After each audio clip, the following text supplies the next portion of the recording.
Hello student, स्वागत है आप सभी का अपने YouTube channel bio study point पे। ईएलटी ग्रेड बायोलॉजी के सिलेबस में आज हमें प्लाज्मोडियम के बारे में पढ़ना है। प्लाज्मोडियम जिसके द्वारा ह्यूमन में मलेरिया रोग होता है, जो एक प्रोटोजोअन्स है और इसके लाइफ साइकिल से बहुत इंपॉर्टेंट क्वेश्चन पूछे जाते हैं। तो उन सारे क्वेश्चन को भी हमें ध्यान में रखना है और सारे टॉपिक को कॉन्सेप्ट के साथ क्लियर करना है। चलिए, सबसे पहले हम प्लाज्मोडियम की अगर हम बात करें तो प्लाज्मोडियम को जो है किस नाम से जानते हैं, तो आप कहोगे कि ये मलेरियल पैरासाइट के नाम से जाना जाता है। इस नाम से जाना जाएगा, मलेरियल पैरासाइट के नाम से जाना जाएगा। और आपको बता दें कि ये जो है फाइलम प्रोटोजोआ का क्लास स्पोरोजोआ, इससे बिलोंग करेगा, क्लास स्पोरोजोआ। और आपको बता दें स्पोरोजोआ से बहुत इंपॉर्टेंट क्वेश्चन बनते हैं, जिसमें पूछा जाता है कि फाइलम प्रोटोजोआ का कौन सा ऐसा क्लास है जिसमें लोकोमोटरी ऑर्गन एब्सेंट होते हैं। तो स्पोरोजोआ ही ऐसा क्लास है जो पूर्ण रूप से नॉन मोटाइल होता है, यानी ये क्या हो जाएगा,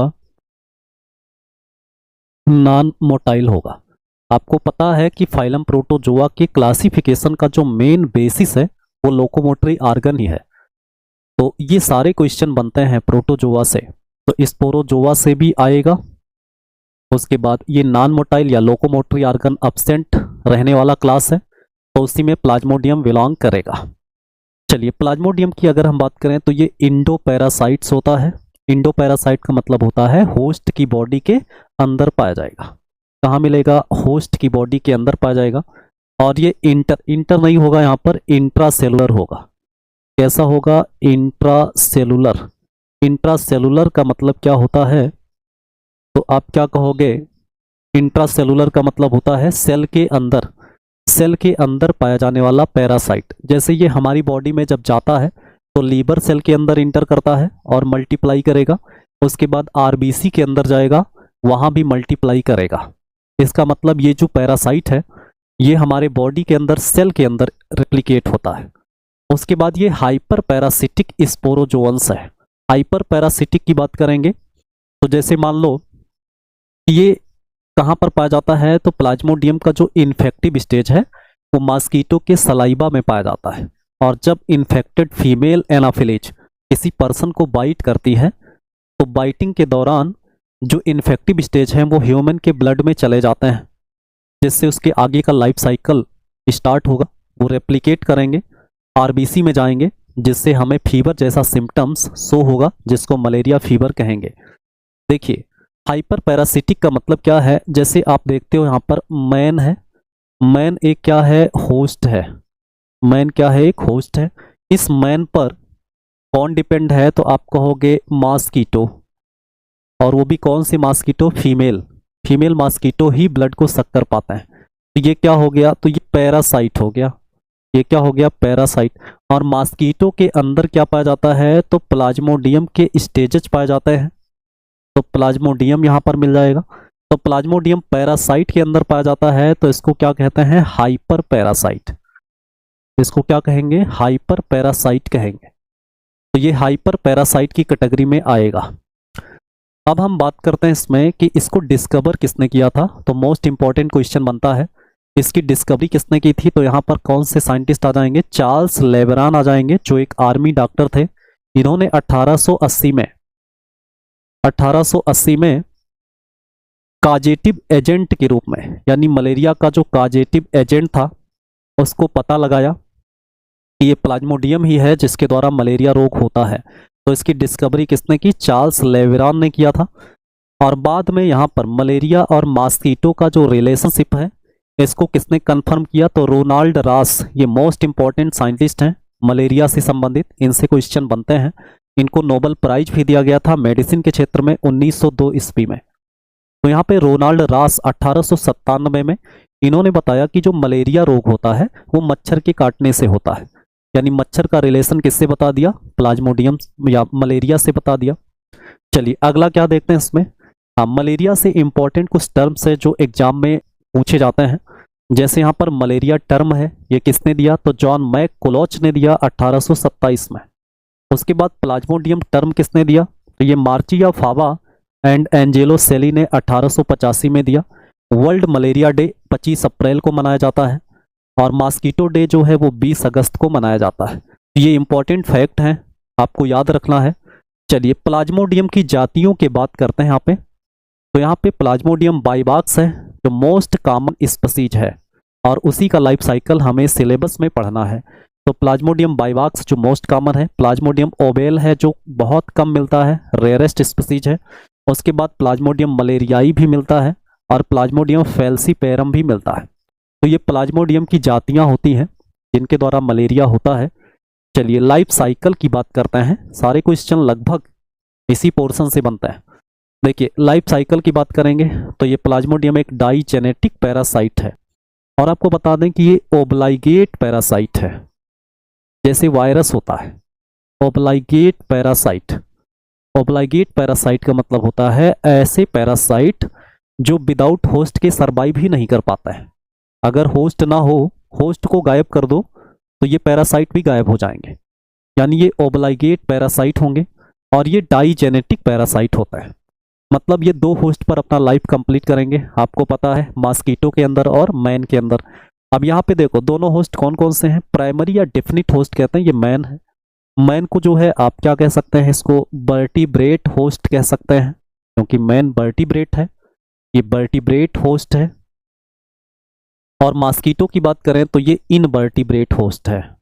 ये क्या है, इनवर्टिब्रेट होस्ट, इनवर्टिब्रेट होस्ट है ये इस तरह से। तो ये दो होस्ट पर अपना लाइफ साइकिल कंप्लीट करेगा। चलिए अगला हम क्या देखते हैं, अब हम मैन के अंदर किस तरह से इसका लाइफ साइकिल चलता है और मॉस्किटो के अंदर इसका लाइफ साइकिल किस तरह से चलेगा। चलिए सबसे पहले हम बात करते हैं क्या, लाइफ साइकिल इन मैन की। मैन के अंदर जो प्लाज्मोडियम का जीवन चक्र है वो कैसे चलेगा, जैसे मैन के अंदर पहुंचता कैसे है, तो आप कहेंगे मॉस्किटो के बाइटिंग के दौरान, यानी जब फीमेल एनाफिलीज मॉस्किटो किसी पर्सन को बाइट करती है तो अगर उसके सलाइवा में प्लाज्मोडियम का एक स्टेज है जिसको क्या कहते हैं, स्पोरोजॉइट स्टेज। अगर ये स्पोरोजॉइट स्टेज उसके सलाइवा में प्रेजेंट होगा तो फिर वो सलाइवा से किस में आ जाएगा, वो ह्यूमन के ब्लड में आ जाएगा, जिससे ह्यूमन में उस पैथोजन का इन्फेक्शन हो जाएगा। अब वो ब्लड में जब पहुंचेगा तो कुछ टाइम तक तो वो ब्लड प्लाज्मा में सर्कुलेट होगा। सर्कुलेट होने के बाद अब वो इंटर करेगा कहाँ पर, लीवर में, और लीवर में जाएगा तो हिपैटिक सेल के अंदर इंटर करके और मल्टीप्लाई करेगा। अब मल्टीप्लाई करने के बाद फिर वो लीवर सेल से निकलेगा और वो फिर जाएगा ब्लड में, और ब्लड में जाएगा तो फिर वो किस में इंटर करेगा, तो आरबीसी के अंदर इंटर करेगा। आरबीसी में भी जाकर के वो क्या करेगा, मल्टीप्लाई करेगा, और मल्टीप्लाई करने के बाद वो क्या करेगा, मल्टीप्लाई करने के बाद वो गैमिटोसाइट भी बनाएगा। और गैमिटोसाइट में दो तरह के गैमिटोसाइट आरबीसी के अंदर बनेंगे, जिसमें एक माइक्रो गैमिटोसाइट होगा और एक माइक्रो होगा। तो ये दोनों गैमिटोसाइट से एक से मेल गैमिट बनेगा और एक से फीमेल गैमिट। चलिए पढ़ते हैं यहाँ पे, हमारे ब्लड प्लाज्मा में जब ये पहुंचेगा, यहाँ देखो ये दो पार्ट में इसको डिवाइड कर दिया गया है। मैन के अंदर जो लाइफ साइकिल चलता है इसका देखो, यह है एक्जो इरेथ्रोसिटिक साइकिल। एक्जो मतलब होता है बाहर, यानी प्लाज्मोडियम का जो लाइफ साइकिल है वो इरेथ्रोसाइट के बाहर कैसे होगा और फिर इरेथ्रोसाइट के अंदर कैसे होगा। चलिए देखते हैं इसमें सबसे पहले एक्जो इरेथ्रोसिटिक साइकिल। एक्जो इरेथ्रोसिटिक साइकिल में क्या होता है, देखो सबसे पहले तो ये मैन के अंदर इन्फेक्शन कैसे होगा उसको समझना है। तो प्लाज्मोडियम मैन के अंदर कैसे पहुंचेगा, आप देखेंगे कौन सा इन्फेक्टिव स्टेज है, ये क्वेश्चन पूछा जाता है कि प्लाज्मोडियम की कौन सी अवस्था है जो मैन के लिए इन्फेक्टिव होती है, तो वो स्पोरोजॉइट्स होता है। वो क्या हो जाएगा, स्पोरोजॉइट्स हो जाएगा। अब ये स्पोरोजॉइट्स मच्छर के काटने से ही तो हमारे ब्लड में आएंगे। अब देखो कोई इन्फेक्टेड फीमेल एनाफिलीज होगा, उसके सलाइवा में स्पोरोजॉइट्स पाए जाते हैं, और जब ये मच्छर जो है बाइट करता है तो बाइट करने से ये हमारे ब्लड में इंटर कर जाता है। ये सिंपल सा फिनोमेना है। चलिए अब हम बात करते हैं इसमें क्या, जो स्पोरोजॉइट हमारे ब्लड में आता है उस स्पोरोजॉइट का यहाँ पर हम एक डायग्राम देखते हैं। देखो इसका शेप सिकल शेप्ड होता है, इसका length 6 mu two 15 mu long होता है। इसमें पेलिकल पाए जाते हैं और इसमें एपिकल कैप होता है। एपिकल कैप जो है ये हेल्प करता है सेल के अंदर इंटर होने में। चलिए उसके बाद यहाँ पे सेक्रेटरी ग्रेन्यूल्स है जो क्या करता है, कुछ ऐसे एंजाइम सिक्रीट करेगा, ऐसे एंजाइम सिक्रीट करेगा जो किसको रप्चर या किसको डिजॉल्व कर देता है, जिस सेल के अंदर ये इंटर करते हैं, जिस सेल के अंदर ये इंटर करेगा उसको क्या कर देगा, डिजॉल्व करेगा, जिससे पूरा सेल रप्चर हो जाएगा और इसके जो सेल्स हैं वो निकल करके बाहर आ जाएंगे। चलिए स्पोरोजॉइट अब हमारे ब्लड प्लाज्मा में पहुंचा। अब ब्लड प्लाज्मा में ये सर्कुलेट होकर के, देखो सर्कुलेट होकर के अब ये लीवर में पहुंच जाएगा। लीवर में जाएगा तो कौन सा प्रोसेस करेगा, साइजोगोनी करेगा। साइजोगोनी को मल्टीपल फिशन कहते हैं। देखो लीवर में जब ये पहुंचता है तो जब पहली बार पहुंचेगा तो उसको प्री एरिथ्रोसिटिक फेज कहेंगे, लेकिन अगर सेल के अंदर मल्टीप्लाई करके दोबारा उस लीवर सेल के अंदर इंटर करेगा तो उसको एक्जो एरिथ्रोसिटिक कहेंगे। मतलब क्या हुआ कि स्पोरोजॉइट एक बार लीवर सेल में इंटर किया और मल्टीप्लाई किया, अब सेल को रप्चर कर दिया। रप्चर करने के बाद वो निकला बाहर, बाहर निकलने के बाद दूसरे लीवर सेल को इन्फेक्ट किया। तो जब ये दूसरे लीवर सेल को इन्फेक्ट करता है तो वो क्या कहलाता है, तो वो एक्जो एरिथ्रोसिटिक फेज कहलाता है। चलिए देखते हैं यहाँ पर इस डायग्राम को। देखिए सबसे पहले ये पूरा लीवर का डायग्राम है। इसमें सबसे पहले स्पोरोजॉइट इंटर करता है। इंटर करने के बाद ये एक स्टेज बनाता है जो थोड़ा स्फेरिकल होता है, जिसको क्या कहते हैं, क्रिप्टोजॉइट कहते हैं।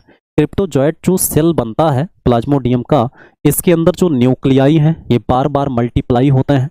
अब मल्टीप्लाई होकर के बहुत सारे सेल बना लेता है, जिसको किस नाम से जानते हैं, क्रिप्टोमेरोजॉइट्स कहते हैं।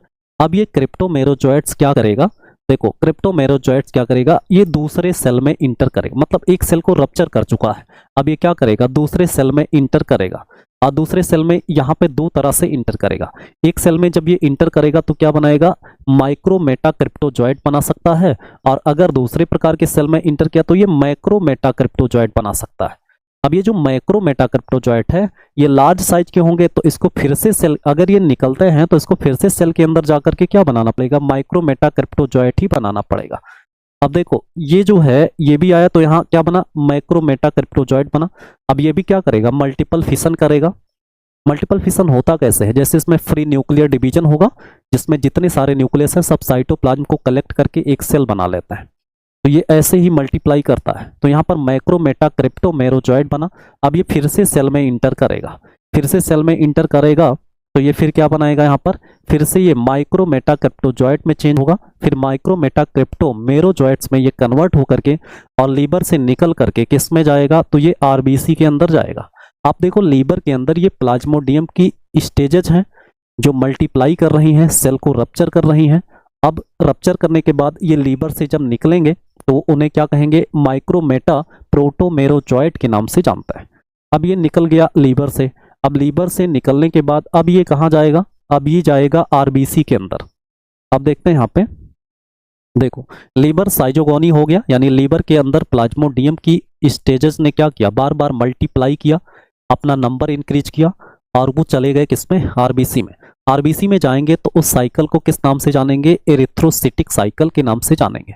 अब एरिथ्रोसिटिक साइकिल में क्या होता है, देखो आप लोग, इसमें जो माइक्रोमेटा प्रोटोमेरोजॉइट्स हैं वो इंटर करेंगे कहाँ पर, यहाँ देखिए आप आरबीसी में इंटर करेंगे। आरबीसी में इंटर करेंगे तो इसका न्यूक्लियस एक इंड पर आ जाएगा और एक लार्ज वैक्यूल बन जाएगा इसके अंदर, जिससे ये रिंग के जैसा, अंगूठी के जैसी संरचना बना लेगी, जिसको किस नाम से जानते हैं, सिग्नेट रिंग स्टेज कहते हैं।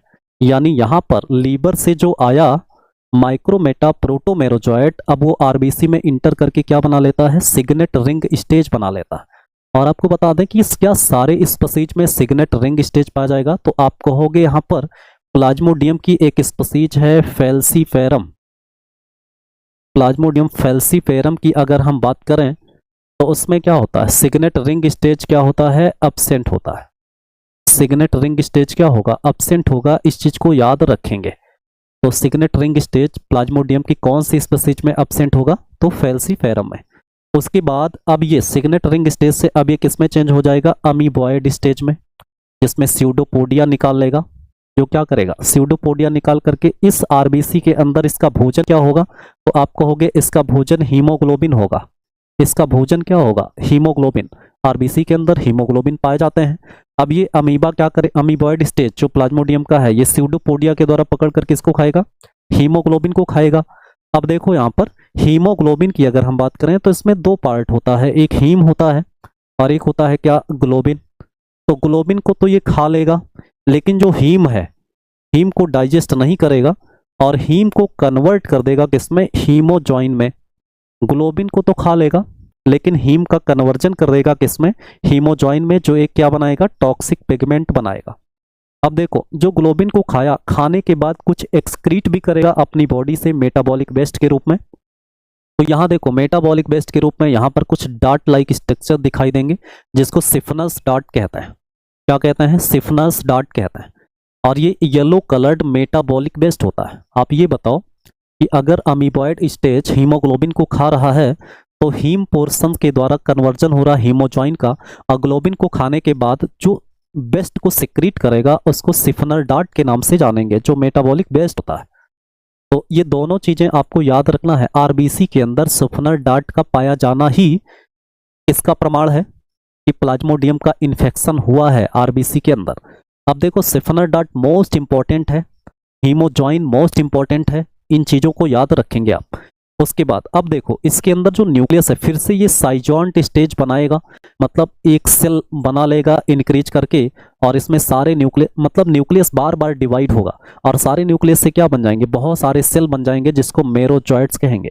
अब ये मेरोजॉइट्स जो है, जब ये निकलेंगे तो कुछ मेरोजॉइट्स क्या करेंगे, मेगा गैमेटोसाइट बना लेंगे और माइक्रो गैमेटोसाइट बना लेंगे, जबकि कुछ किसमें इंटर कर जाएंगे, यहाँ पर दूसरे आरबीसी में इंटर कर जाएंगे। आप देख पा रहे हैं यहाँ पर ये कई स्टेजेस होते हैं यहाँ पे। तो यहाँ पे आपने क्या देखा कि मेरोजॉइट्स के द्वारा किसका निर्माण हो गया, मेगा गैमेटोसाइट और माइक्रो गैमेटोसाइट का। अब ये आरबीसी के अंदर पाए जा रहे हैं और यही गैमेटोसाइट जो स्टेज है, यही इन्फेक्टिव टू मॉस्किटो होता है। अब देखो, मॉस्किटो के अंदर, मॉस्किटो जब ब्लड को सक करेगा तो आरबीसी भी जाएगा और आरबीसी के अंदर प्लाज्मोडियम की कौन सी अवस्था पाई जाएगी, तो गैमेटोसाइट, जिसमें मेगा गैमेटोसाइट और माइक्रो गैमेटोसाइट दोनों होंगे। चलिए, अब यहाँ मैन के अंदर, आरबीसी के अंदर ही जब ये आते हैं और हीमोग्लोबिन को खाते हैं, तो हीमोग्लोबिन को जब खाएंगे तभी यहाँ पर हमारे बॉडी में क्या होता है, पैथोजेनिक सिम्टम्स दिखाई देता है। पैथोजेनिक सिम्टम्स जो होते हैं वो कब दिखाई देते हैं, कि जब ये हमारे आरबीसी में मल्टीप्लाई करते हैं, आरबीसी के हीमोग्लोबिन को खाते हैं, तब ये हमारी बॉडी में क्या होता है, पैथोजेनिक सिम्टम, जिसमें फीवर है, चिल है, ये सारी चीजें तभी होती हैं। चलिए, अब हम बात करते हैं लाइफ साइकिल इन मॉस्किटो की। मॉस्किटो में मॉस्किटो क्या करेगा, वो इंगेस्ट करेगा। पहला स्टेप क्या हो जाएगा, ingestion by mosquito. Infective stage की बात करें तो गैमेटोसाइट्स, जैसा कि आपने देखा आरबीसी के अंदर गैमेटोसाइट्स बन चुका था, तो ये इन्फेक्टिव स्टेज है और मॉस्किटो उसी इन्फेक्टिव स्टेज को ब्लड के थ्रू एंगेस्ट करेगा। चलिए, अब क्या होगा, गैमेटोसाइट चला जाएगा किसमें, स्टमक में। तो क्या केवल गैमेटोसाइट ही जाएगा, अदर स्टेजेस भी प्लाज्मोडियम के जा सकते हैं, लेकिन अदर स्टेजेस को प्लाज्मोडियम क्या कर देता है, उसका डाइजेशन कर दे, मतलब प्लाज्मोडियम की जो अदर स्टेजेस हैं उनका डाइजेशन मॉस्किटो के गट में हो जाता है, लेकिन यहाँ पे जो गैमेटोसाइट है उसका डाइजेशन नहीं होता है। और गैमेटोसाइट करते क्या है, तो ये गैमेटोगोनी करेंगे जिसमें गैमीट का प्रोडक्शन होगा। तो मॉस्किटो के स्टमक में गैमीट बनेगा। देखो, development of gamete from gametocytes is known as gametogony, ये गैमेटोगोनी कहलाएगा। चलिए, इसमें माइक्रो गैमेटोसाइट जैसा कि आपने देखा था और मेगा गैमेटोसाइट दोनों में रिडक्शन डिवीजन होगा। तो यहाँ माइक्रो गैमेटोसाइट क्या बनाएगा, 6 to 8 एक्स फ्लैजिलेटेड स्पर्म बनाएगा, जबकि मेगा गैमेटोसाइट केवल एक ओवम या फीमेल गैमीट बनाएगा, रिडक्शन डिवीजन यानी मियोसिस से। चलिए, अब हम बात करते हैं कि अगर गैमीट बन गया स्टमक में तो इसका क्या होगा, फर्टिलाइजेशन। यहाँ पर आप देखोगे माइक्रो गैमीट बनता है और मेगा गैमीट, तो दो अलग अलग साइज और शेप के अगर गैमीट आपस में फ्यूज करते हैं तो उसको एनाइसोगैमस कहता है। एनाइसोगैमस टाइप का यहाँ पर क्या पाया जाएगा, फर्टिलाइजेशन। अब देखो, ये कहाँ पर होता है, तो in the gut of female anopheles होता है। इसमें फर्टिलाइजेशन के बाद ऊकाइनिट्स बनता है जो मोटाइल जाइगोट होता है। इसको जानते हैं आप लोग, इसको बर्मीकुली भी कहता है। इसको किस नाम से जानते हैं, बर्मीकुली भी कहता है। इसको क्या कहेंगे, बर्मीकुली भी कहता है। तो ऊकाइनिट या मोटाइल जाइगोट होगा जिसको बर्मीकुली कहेंगे, और ये जाइगोट स्टमक वाल में इंटर करके एपिथेलियम के साथ चेंज हो जाता है किसमें, oocyst में। मतलब ऊकाइनीट जो है अगर बना तो ये कुछ जो है स्टमक के एपिथेलियम सेल्स को लेकर के और साथ ही अपने सेल से कुछ सिक्रेशन करता है और जिससे क्या बना देता है यहाँ पर सिस्ट का निर्माण कर देता है। और सिस्ट का निर्माण जब कर देगा ऊकाइनीट तो उसको किस नाम से जाना जाएगा, तो उसको ऊसिस्ट कहा जाएगा। तो ऊसिस्ट हो जाएगा।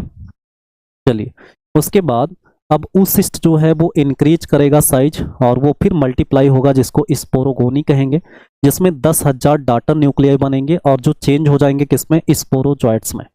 देखो स्पोरोजॉइट जो है अब जाकर के सैलिवरी ग्लैंड में कलेक्ट हो जाएंगे फीमेल मॉस्किटो के, और यही स्पोरोजॉइट इन्फेक्टिव टू मैन होता है। अब देखो आप लोग यहाँ पर एक लाइफ साइकिल जैसे हम बात करें कि अगर इसके अंदर एंट्री की बात करें तो एंट्री कौन करता है मॉस्किटो के अंदर, तो आप कहोगे गैमेटोसाइट। मॉस्किटो के अंदर कौन सा स्टेज इंटर करेगा, गैमेटोसाइट। और गैमेटोसाइट जाएगा तो वो क्या बनाएगा, तो आप कहोगे कि माइक्रोगैमेटोसाइट जाएगा, माइक्रोगैमेटोसाइट हो जाएगा। और एक क्या हो जाएगा यहाँ पर, मेगा गैमेटोसाइट, मेगा गैमेटोसाइट, ये मेगा गैमेटोसाइट, ये 2 गैमेटोसाइट हो जाएगा। अब देखो दोनों गैमेटोसाइट में क्या बनेगा यहाँ पर, एक में क्या बनेगा, तो यहाँ पे आप कहोगे ये मेल गैमीट बनेगा, मेल गैमीट। और यहाँ पर क्या बनेगा, तो आप कहोगे कि ये फीमेल गैमीट बनेगा। यहाँ पर क्या बनेगा, फीमेल गैमीट बनेगा, ये फीमेल गैमीट बन जाएगा। अब दोनों में फ्यूजन होगा तो यहाँ पर क्या बन जाएगा, तो ये जाइगोट बन जाएगा। ये क्या बनेगा, जाइगोट। अब आप देखोगे यहाँ पे कि जाइगोट धीरे धीरे ये इलांगेट हो जाता है और यहाँ पे ये जो स्ट्रक्चर्स बनेगा ये क्या बन जाता है यहाँ पर, तो ये ऊकाइनीट बन जाता है। क्या बन जाएगा यहाँ पर, ऊकाइनीट बन जाएगा, या फिर इसको मोटाइल जाइगोट के नाम से भी कहेंगे, ये मोटाइल होगा, या इसको बर्मी कुली भी कहते हैं, या इसको क्या कहते हैं, बर्मी कुली भी कहते हैं, तो बर्मी कुली भी कहा जाएगा। अब ये क्या करेगा, स्टमक वाल में इंटर करके और ये किसमें कन्वर्ट हो जाएगा, तो इसको oocyst कहा जाएगा। इसको क्या कहा जाएगा, oocyst। oocyst के अंदर यहाँ पर क्या हो रहा है, इसका न्यूक्लियस डिवाइड हो रहा है, इसको स्पोरोगोनी कहता है।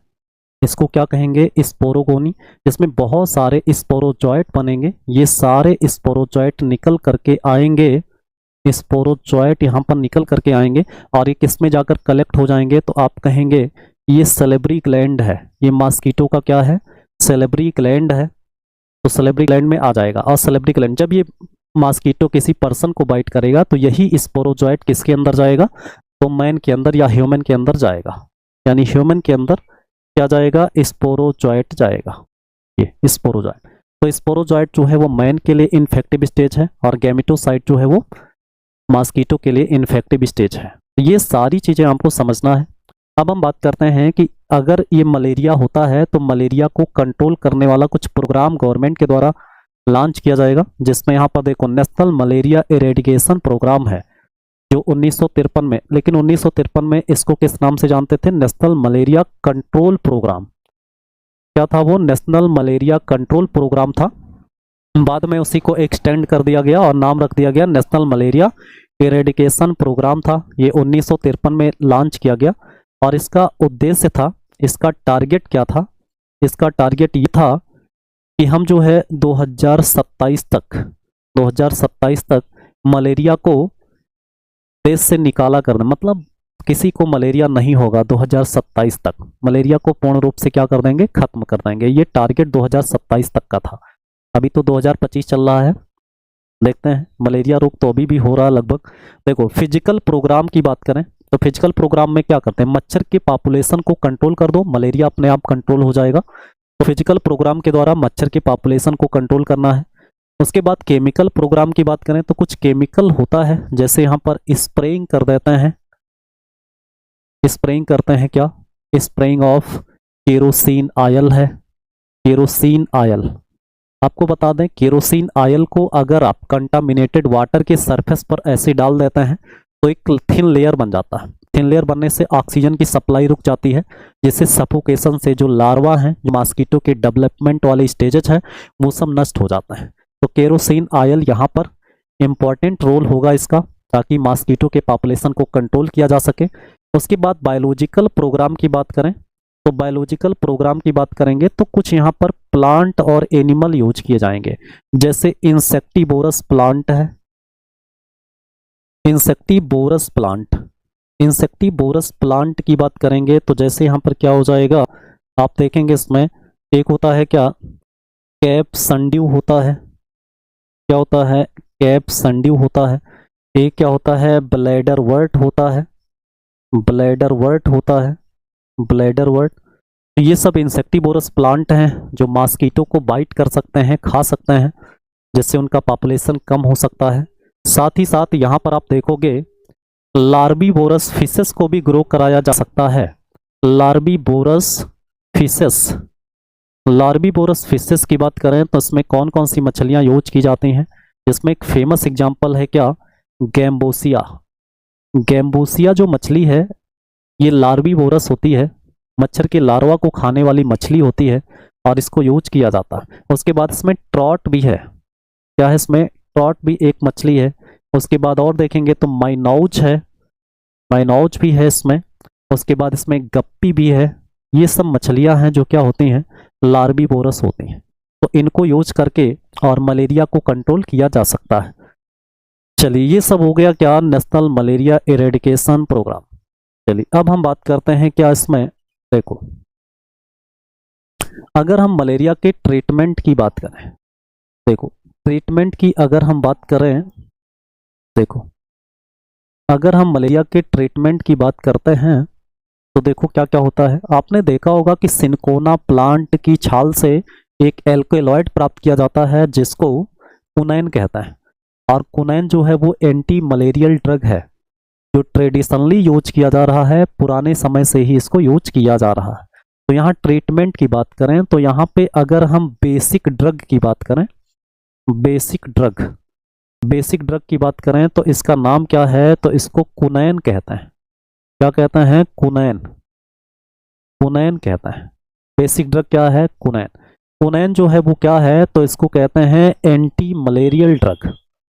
इसको क्या कहते हैं, एंटी मलेरियल ड्रग कहता है, एंटी मलेरियल ड्रग कहता है। तो ये क्या हो जाएगा, कुनैन हो जाएगा। अब कुनैन किससे प्राप्त किया जाता है, तो आप देखोगे ऑब्टेन्ड फ्रॉम, किससे ऑब्टेन किया जाएगा, तो ऑब्टेन्ड फ्रॉम, किससे ऑब्टेन किया जाएगा, तो यहाँ पे आप देखो bark of, bark of cinchona tree, क्या हो जाएगा, सिनकोना ट्री हो जाएगा। सिनकोना ट्री की छाल से क्या ऑब्टेन किया जाता है, कुनैन। और आपको बता दें कि जो सिनकोना ट्री है इसका बॉटनिकल नेम क्या है, तो इसको सिनकोना, सिनकोना ऑफिसिनेल कहते हैं। क्या कहते हैं, ऑफिसिनेल कहते हैं, सिनकोना ऑफिसिनेल कहते हैं। और जो सिनकोना ऑफिसिनेल है ये प्लांट कहाँ का नेटिव है, तो ये नेटिव ऑफ पेरू है। ये क्या है, native of, native of Peru है। ये पेरू का निवासी है, पेरू कंट्री का निवासी है। इसीलिए सिनकोना ऑफिसिनेल को एक नाम से और भी जानते हैं, इसको पेरूवियन ट्री भी कहते हैं। इसको क्या कहते हैं, पेरूवियन ट्री के नाम से भी जानते हैं। तो पेरूवियन ट्री के नाम से भी इसको जाना जाता है। उसके बाद और भी देखते हैं क्या ये कुनैन ही इसको यूज किया जाएगा। आज के समय में अगर देखा जाए तो इसमें क्या होता है, रिसेंटली जो यूज होने वाला ड्रग है उसकी अगर हम बात करें, रिसेंटली यूज्ड जो ड्रग है उसकी बात करेंगे यहाँ पे, तो यहाँ पर किससे ऑब्टेन किया जाएगा, तो ऑब्टेन फ्रॉम, ऑब्टेन फ्रॉम, यहाँ पे आप देखेंगे सिनकोना की दूसरी स्पीशीज है जिसको क्या कहते हैं, लेडजेराइना, लेडजेराइना, ये हो जाएगा। सिनकोना लेडजेराइना से आज के समय में इसकी छाल से कुनैन प्राप्त करते हैं। चलिए अब हम बात करते हैं यहाँ पे कि और क्या कोई और भी ड्रग्स है जो मलेरिया को ट्रीट किया जा सकता है। तो यहाँ पे आप देखो मैफ्लोक्विनोन नामक एक ड्रग है। कौन सी ड्रग है यहाँ पे, मैफ्लोक्विनोन, मैफ्लोक्विनोन ड्रग है। इसको भी यूज किया जाता है किसमें, मलेरिया को ट्रीट करने में। मैफ्लोक्विनोन ड्रग की बात करें तो ये जो है सबसे ज़्यादा इफेक्टिव होगा किसके लिए, तो ये मोर इफेक्टिव होगा, मोर इफेक्टिव टू किसके लिए, तो प्लाज्मोडियम की कौन सी स्पीशीज के लिए, फेल्सीपेरम, जो सबसे घातक मलेरिया का रोग उत्पन्न करता है? फैल्सीपेरम, जिससे सेरेब्रल मलेरिया होता है, दिमागी बुखार होता है। तो इसके लिए सबसे ज़्यादा इफेक्टिव कौन सा होगा? मैफ्लोक्विनोन ड्रग होता है। उसके बाद और भी प्लांट यूज किए जाते हैं मलेरिया को ट्रीट करने में। जैसे यहाँ पर आप देखोगे एक प्लांट है जिसको आर्टिमेसिया प्लांट कहता है, जिससे आर्टिमेसिन नामक ड्रग ऑब्टेन किया जाता है। तो आर्टिमेसिया ये पीसीएस जूलॉजी में भी क्वेश्चन आया है कि जैसे सिनकोना से हम एंटी मलेरियल ड्रग प्राप्त करते हैं, वैसे ही हम आर्टिमेसिया से भी एंटी मलेरियल ड्रग ऑब्टेन करते हैं, जिसको आर्टिमेसिन कहता है। तो आर्टिमेसिया प्लांट से भी क्या यहाँ पे क्या ऑब्टेन किया जाएगा? तो इससे भी आर्टिमेसिन ड्रग जो है ये ऑब्टेन किया जाएगा। और ये भी क्या है? एंटी मलेरियल ड्रग है। ये भी क्या है? एंटी मलेरियल ड्रग होता है, एंटी मलेरियल ड्रग होता है। तो आर्टिमेसिन ड्रग या एंटी मलेरियल ड्रग इसको भी कहता है। चलिए, ये सब तो हो गया, ट्रीटमेंट की बात हो गई। अब हम बात करते हैं इसमें क्या, देखो इनकी जातियों के बारे में बात करते हैं। चलो यहाँ पे हम बात करते हैं, जैसे यहाँ पे प्लाज्मोडियम स्पीसीज और उनका इन्फेक्शन, इससे भी क्वेश्चन आते हैं। प्लाज्मोडियम स्पीसीज की बात करते हैं। इसकी बात करेंगे यहाँ पे, प्लाज्मोडियम स्पीसीज की। तो आपने क्या देखा इसमें, कितनी स्पीसीज पढ़े हैं आप लोग? 4 प्रकार की स्पीसीज आप देखते हैं। इसमें हम आपको बताएं, जैसे इसका एक चार्ट बनता है। प्रॉपर्टी की बात करें, यहाँ पे प्रॉपर्टी की बात करें, और इसके बाद यहाँ पे आप देखोगे प्लाज्मोडियम वाइवाक्स की बात करेंगे, चार्ट में लिखते हैं हम। उसके बाद प्लाज्मोडियम ओबेल की बात करेंगे यहाँ पे। उसके बाद हम प्लाज्मोडियम फैल्सीफेरम की बात करेंगे। उसके बाद प्लाज्मोडियम मलेरियाई की बात करेंगे। तो इन सब के बारे में हम देखते हैं कि क्या क्या डिफरेंस होता है। देखो आप लोग यहाँ पे बहुत क्लियरली इसको समझोगे। देखो ये सब जो है जातियां हैं प्लाज्मोडियम की, और इसको हमें समझना क्या है। देखो प्रॉपर्टी की अगर हम बात करें तो सबसे पहली प्रॉपर्टी आप देखोगे इंक्यूबेशन पीरियड। इंक्यूबेशन पीरियड क्या होता है? इंक्यूबेशन पीरियड की अगर हम बात करें तो इन्फेक्शन से लेकर के उस रोग का पहला लक्षण दिखने तक का जो पीरियड है उसको इंक्यूबेशन पीरियड कहता है। यानी एक बार संक्रमण हुआ बॉडी में, संक्रमण होने के कुछ दिन के बाद उस रोग का सिम्टम्स बॉडी में दिखने लगेगा। तो पहला सिम्टम दिखने तक और इन्फेक्शन से लेकर के इसके बीच का जो पीरियड है उसको इंक्यूबेशन पीरियड कहता है। अब यहाँ पर हर स्पीसीज का जो इंक्यूबेशन पीरियड है वो अलग अलग होगा। जैसे प्लाज्मोडियम वाइवाक्स का इंक्यूबेशन पीरियड क्या है? 14 डेज। इसका मतलब क्या है कि अगर प्लाज्मोडियम वाइवाक्स का इन्फेक्शन हुआ तो हमें मलेरिया फीवर कब होगा? 14 दिन के बाद होगा, इन्फेक्शन के बाद। अब देखेंगे यहाँ पे ओबेल की बात करें तो इसमें इंक्यूबेशन पीरियड कितना है? तो 14 डेज यहाँ पर भी है। उसके बाद फैल्सीफेरम की बात करेंगे तो ये 12 डेज होगा, यानी थोड़ा जल्दी जो है सिम्टम दिखने लगता है। उसके बाद यहाँ पे 18 से 24 दिनों में जो सिम्टम्स है उस रोग का आपकी बॉडी में दिखने लगेगा। तो ये इंक्यूबेशन पीरियड अलग अलग होता है। चलिए अब हम बात करते हैं क्या, देखो दूसरे प्रॉपर्टी की बात करते हैं। तो यहाँ पर क्या होता है? एक होता है प्री पेटेंट फेज या पीरियड। प्री पेटेंट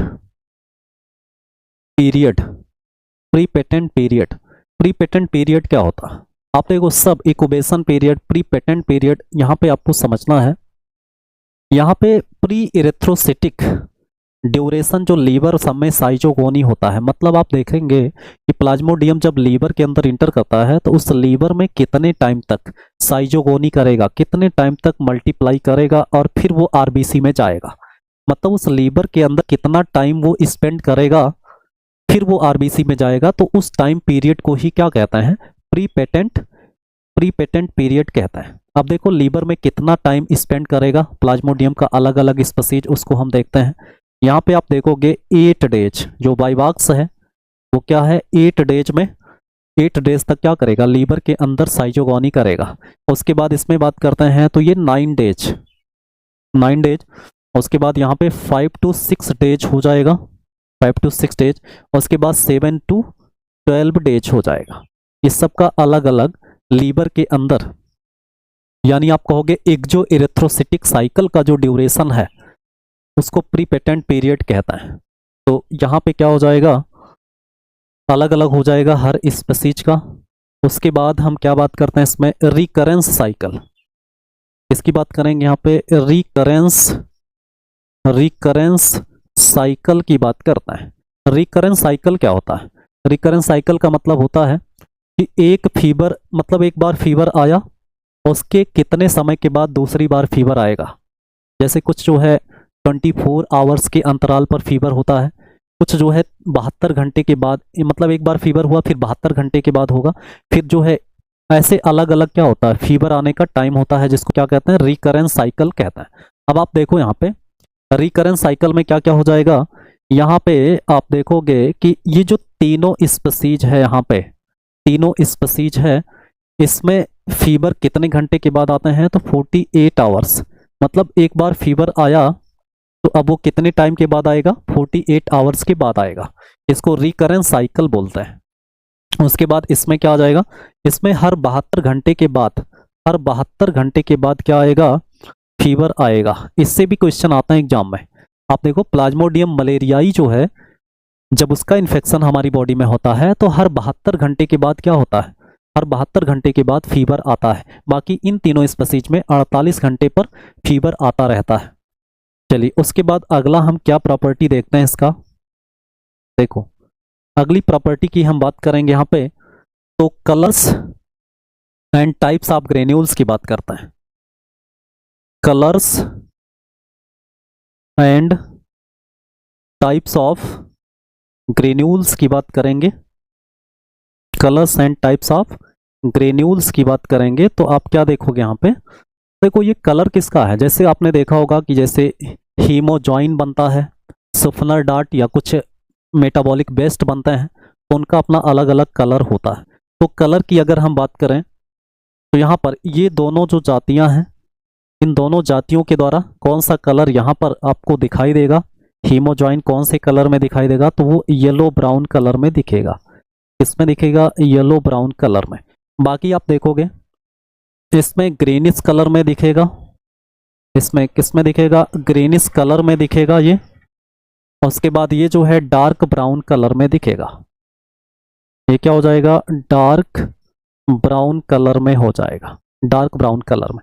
उसके बाद डार्ट की बात करें तो यहाँ पे आप देखोगे बाइबॉक्स और ओबेल में कौन सा डार्ट पाया जाएगा, तो आप क्या कहोगे इसको, देखो इन दोनों स्पीसीज में कौन सा डार्ट बनता है, तो इसको सिफनर डार्ट्स कहते हैं।